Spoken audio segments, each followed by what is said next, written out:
hari ini akan membahas soal etika foto.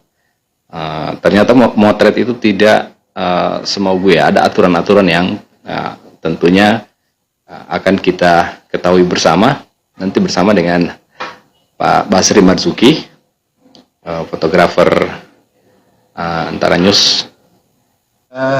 Saya ingin memulai dengan sebuah ungkapan tentang etika fotografi, khususnya di fotojurnalistik ini.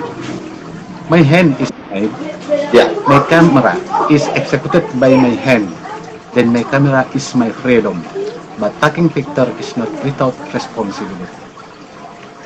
Ya, kalau diartikan mungkin tanganku adalah milikku dan kamera dimainkan oleh tanganku, maka kamera adalah kebiasaanku.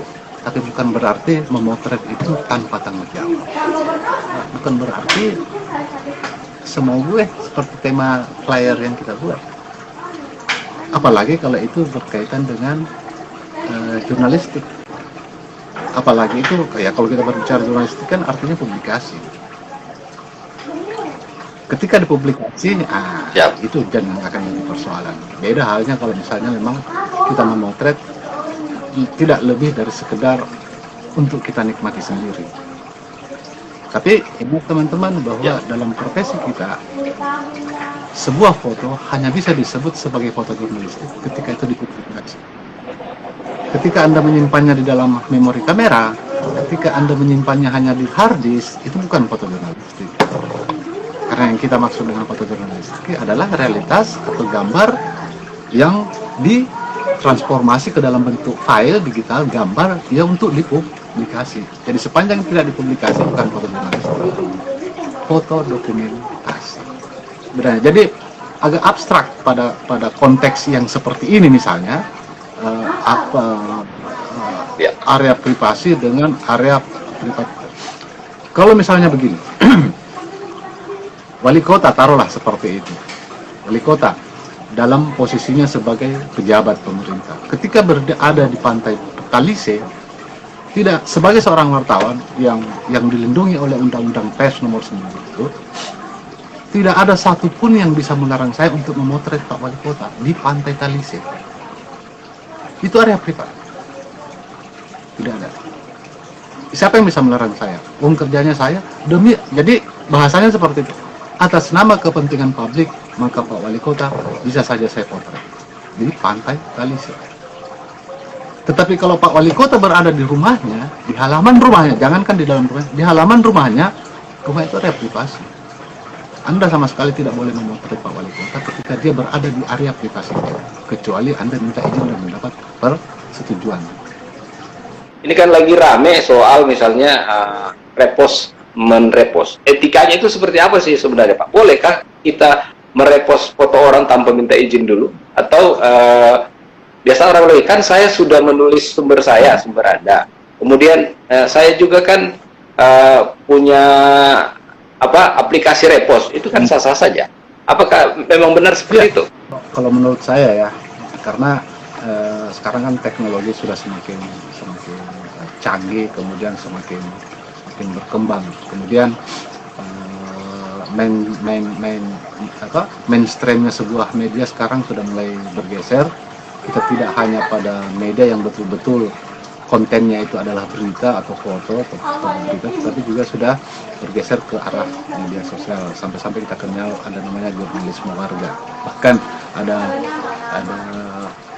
media sosial yang punya grup juga mengaku sebagai seorang jurnalis Facebook misalnya, atau jurnalis gitu. Nah, tapi kita tidak mempersoalkan yang seperti itu. Yang kita inginkan adalah bagaimana kita secara etis men-share sebuah produk, karena itu kan punya hak cipta pasti. Saya kira apapun produknya, baik itu video, gambar, dan sebagainya, itu pasti ada copyright. Copyright itu artinya adalah orang yang membuat, orang yang menciptakan sesuatu, dan itu harus dihargai, dan itu juga diatur dalam undang-undang seperti itu. Nah, kalau kemudian di Facebook atau di Instagram misalnya ada repost, ada apa itu, sepanjang dia menyebutkan sumbernya, sepanjang diizinkan oleh yang punya copyright, saya pikir tidak ada persoalan. Ya syukur-syukur kalau repostnya masih sesuai dengan konten, tetapi kalau ya, biasa kan ada seperti itu, ketika di repost caption itu tidak dipakai tapi dengan Ganti caption. itu bisa jadi persoalan. Kenapa bisa jadi persoalan? Dan saya mewanti-wanti kepada teman-teman fotografer, kalau ada yang merepost, tolong disimak baik-baik, diperhatikan baik. Ketika ada notifikasi, klik notifikasi itu supaya Anda bisa diantar ke link yang bersangkutan, supaya Anda bisa melihat, oh ternyata ketika direpost tidak ada yang dirubah sama sekali. Artinya konten yang saya mau sampaikan memang betul sesuai dengan itu. Tapi kalau dia repost kemudian tidak diikuti, ya bisa jadi naskah yang seharusnya ditulis misalnya polisi membunuh tentara, tetapi dibalik tentara menjadi polisi. Inilah sumber kekacauan. Dan Anda harus bertanggung jawab karena Anda punya foto. Pak Bas, closing statementnya mungkin apa harapan atau apa yang perlu disampaikan ke teman-teman fotografer khususnya Jadi fotografer? begini, fotografer yang baik adalah fotografer yang sangat terus menghargai. Ingat, momentum itu tidak pernah akan terulang. Jadi kemudian biasakan minta izin sebelum Anda motret, biasakan minta izin. Ya, kembali lagi ke bahwa Anda tidak akan menjadi fotografer untuk 1-2 tahun saja.